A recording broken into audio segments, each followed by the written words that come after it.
Today I want to show you how I make this block, but I'm actually going to show you how to scale it up, because usually a block like this, you have to have it be really skinny kind of strips like this. And so there is a trick to scaling it up, and I'm going to show you that. I'm going to make these blocks be bigger, so I need 11-inch squares, and I'm going to make enough to have 4 blocks. So I've gone ahead and I got this really nice Kaffe Fassett fabric, and I'm using that just to illustrate how this actually makes a really cool effect of being able to see that the print is actually nice and continuous. And so it's kind of hard to see on this one, but this is nice. This is pretty continuous with the spirals here and with the floral on this mustard colored fabric. So I have 2 Kaffe Fassett fabrics in this kind of bluish periwinkle indigo, something like that colorway. And then I have 2 squares cut in more of this kind of orange and pink colorway. And then I have gone ahead and figured out my coordinates, and I have those cut as well. And all of these are cut to 11 inches square. And so these 2 are going to coordinate with that more cool tones palette there. And then these 2 are going to coordinate with the warm tones. And so this isn't a warm tone, obviously, neither is black. But I'm doing that just because these are all going to converge into one block, and so I'm trying to create some kind of continuity across the block. So the first thing that I need to do is I need to turn these into half square triangles. And so to do that, I need to mark this.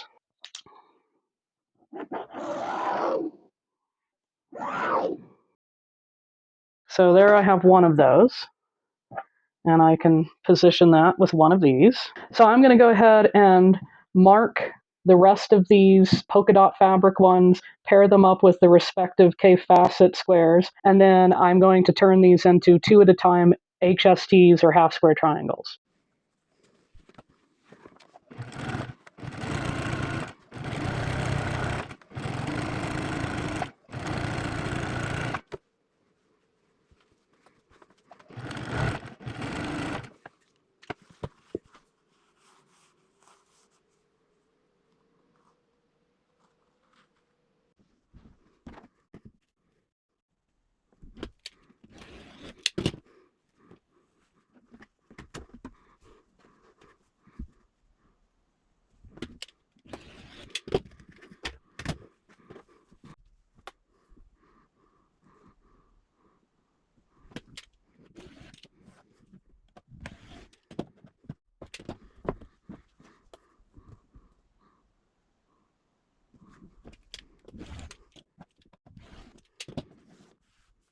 All right, so I have my blocks all trimmed, and so this one is one of the other HSTs, and I'm going to go ahead and pair that with this one that's like the blue. So what I want to do here is I want to have these diagonals going in opposite directions. So as you can see here, the diagonals go in different directions. So that is what I want to do. So I'm going to go ahead and just try to line those up nice and evenly. And then for the interleave projects, I really like to use a strip cutting ruler.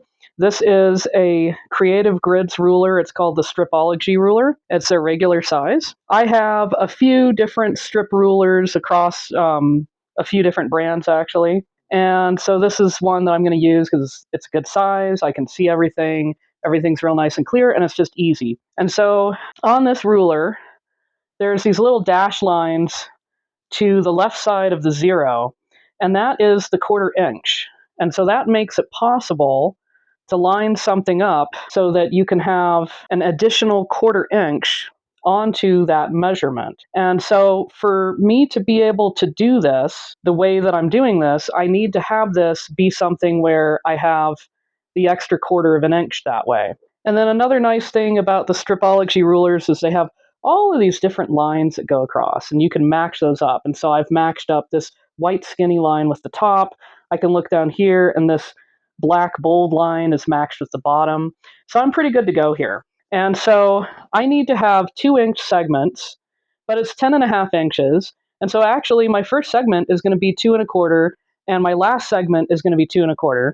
And so having it lined up this way, I can just simply do 2, 4, 6, 8 for my cuts.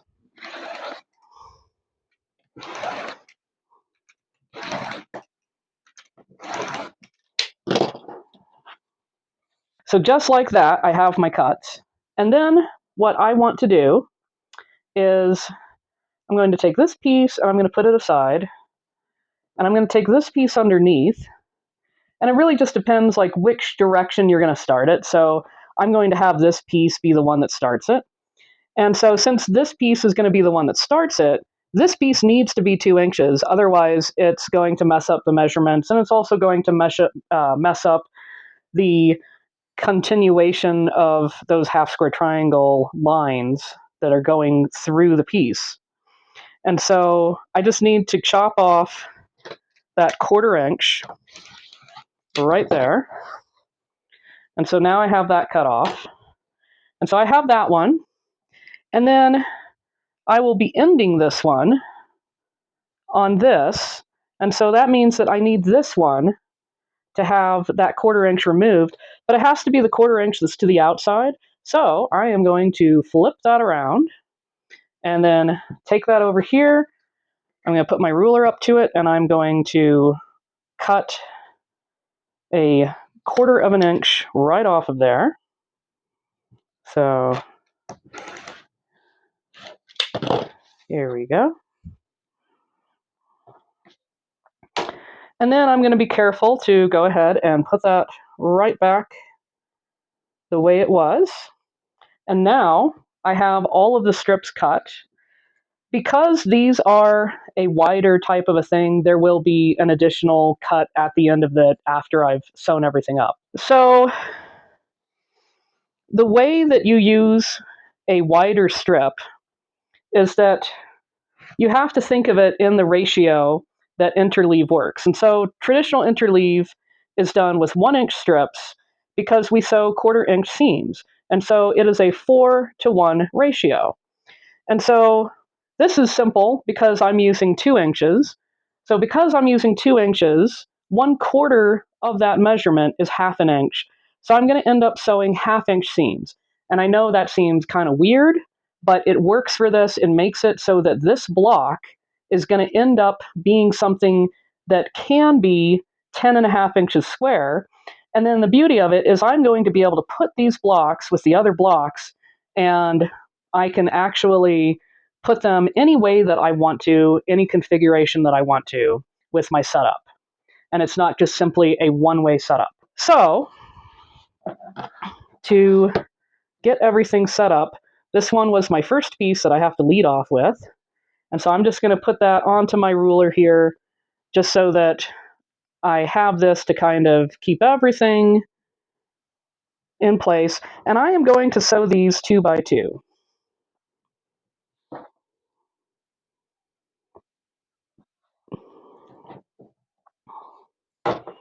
So I have those, and then I just like to take these and I like to just kind of stagger them a little bit. And then that way, it's just a little bit easier for me conceptually. And so now that I have those aside and I have those off by the sewing machine, I'm going to get sewing. So the first thing I need to do here before I get sewing on these is I need to go ahead and set it up so it's easy to sew that 1/2 inch seam. So every sewing machine I've ever been on actually does have a 1/2 inch marking in addition to the 5/8 marking. And that's because those are the common markings that you would use in garment construction. But I like to have it be a little bit more bold than that. So I'm just going to take some painter's tape and I'm going to put that right beside it. And then that way I will end up being able to easily see that seam the whole time. And so let's get started with this. We have the first 2.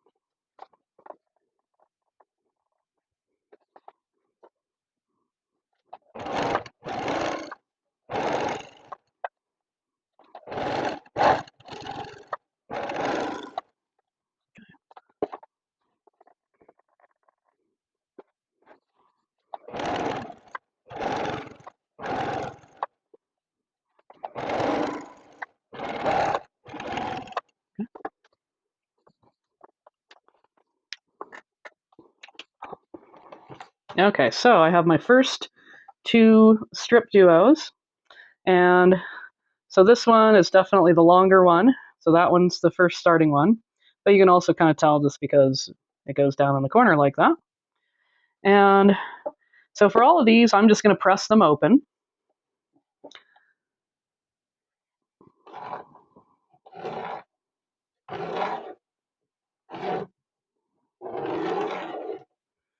Okay, I have that one, and then I have this one. All right, so I have those, and then I'm going to put these together. So I'm going to go ahead and put them together this way. So it's going to end up being the opposite direction that I sewed before. That's not necessary, it's just what I'm doing with this in this situation. And sometimes it's helpful to do that because when you always sew seams in the same direction, sometimes you just kind of naturally start to ever so slightly veer in a particular direction. So if you do find that's a problem when you've done like jelly roll races or you've made the long jelly roll strips, and you find that that's kind of a problem, that things aren't nice and even, then that can kind of help you out. So with these, I am clipping them into place. You could pin them instead if you wanted to, but I find clips are easy. And the reason why I'm doing that is because I found when I was making the other blocks like this that some of the time they would be, probably most of the time they would be together, but some of the time, like the bottom piece would kind of creep off and I wouldn't see it until I was done. So this way they stay nice and even and flush against each other. I don't know why that's more of a likely thing when it's kind of sewn together units and then you're sewing them together as opposed to just the individual strips, but for me it is. And I mean, if you've had that happen to you and you know why it happens, you could leave a comment below. So here we go. I can get those stitching. Now, of course, it is a bit of a mind trip if you're always used to doing that 1/4 inch seam, then the 1/2 inch seam is a bit of a mind trip. And so if you find it's easier to just trim that 1/4 inch off of each side of those 2-inch strips just to make it so that it actually works better for you, then you could do that. I mean, to me, I just feel like it's an extra bit of time that I didn't feel like spending. But, do whatever is going to work for you, whatever is going to make sense for you, because that will serve you well. So I've got the next two strip duos here, and I'm just getting those pressed open.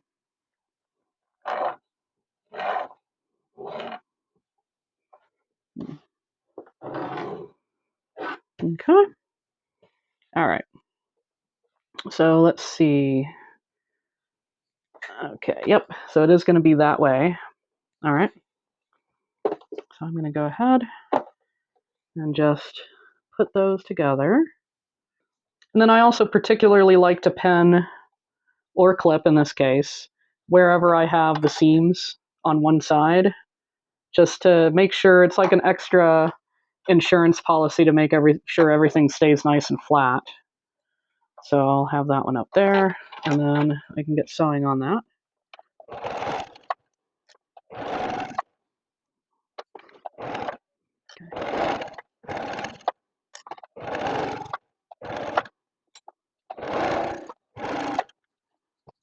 All right. So here we go.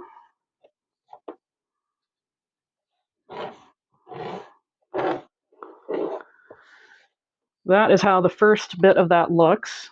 So this is just my last two strip pieces.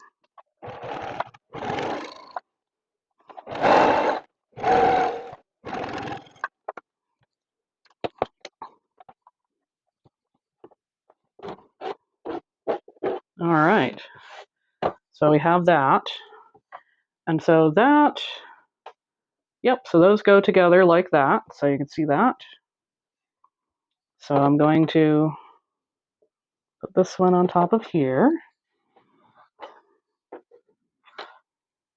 Okay, so here we go. All right.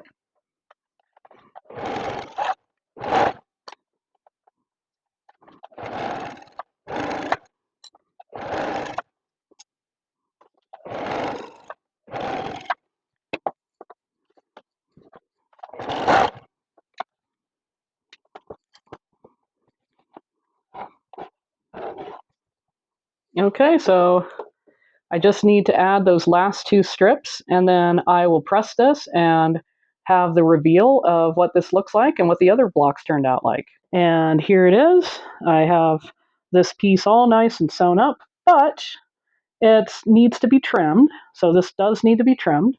The reason why is because we have the wider seams.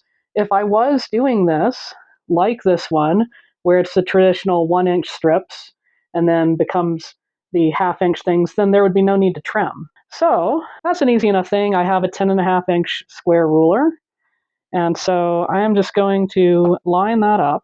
I have to make sure that I have 1 1/4 inch on each side, and so that is what I am doing right now. So that looks pretty good. It did kind of fan out a little bit, even though I was kind of flipping every other thing around. It still kind of fanned out a little bit. So it's okay. It'll still look pretty good.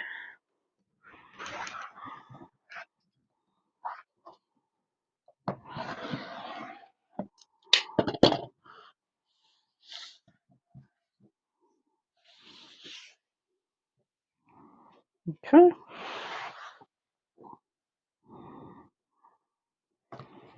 That looks pretty good.